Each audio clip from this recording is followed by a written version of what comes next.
Hey everyone, welcome back to my channel where we talk all things tech, and today I want to share with you a framework that has helped me become a better programmer in just 4 hours a week.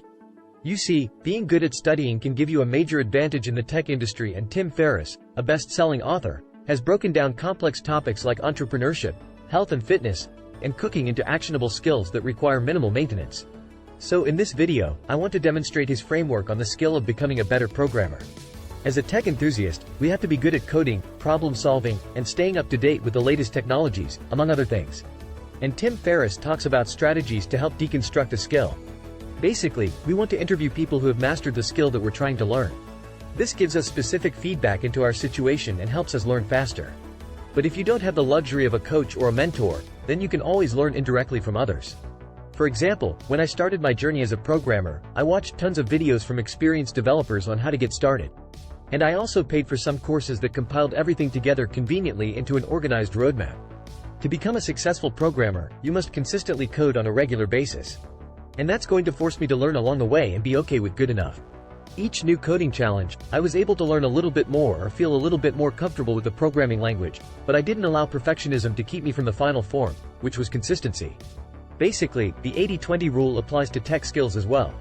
What is the core 20% of the skill that will get you 80% of the benefits that the skill has to offer? So if we're talking about becoming a better programmer, the most important thing is to practice coding and solving problems efficiently. Does your code solve the problem efficiently? Is it readable? Sometimes I see new programmers spending so much time on insignificant things like choosing the perfect font or theme for their text editor, or just spending days just researching and shopping around for the perfect keyboard.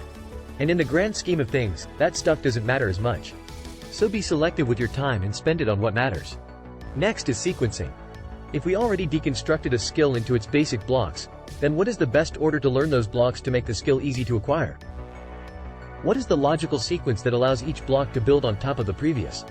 So for programming, the most important things to learn first are the fundamentals of the programming language and problem-solving techniques.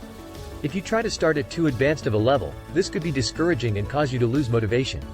One of my biggest mistakes early on was trying to tackle complex coding projects before I had a strong foundation in the basics. Sequencing is just as much about maintaining motivation as it is about building that strong foundation in whatever skill you're trying to learn. How do I set up stakes to create real consequences and guarantee that I follow through? One of the best ways to do this is to learn in public. So sharing my coding journey publicly was definitely scary, but it not only helped me retain more of what I learned, it also created value for others who were following my journey. They were able to learn from both my mistakes and my successes. That's it for today's video. I hope you found this framework helpful for your own tech journey. Don't forget to hit the like button and subscribe for more tech-related content. See you in the next one.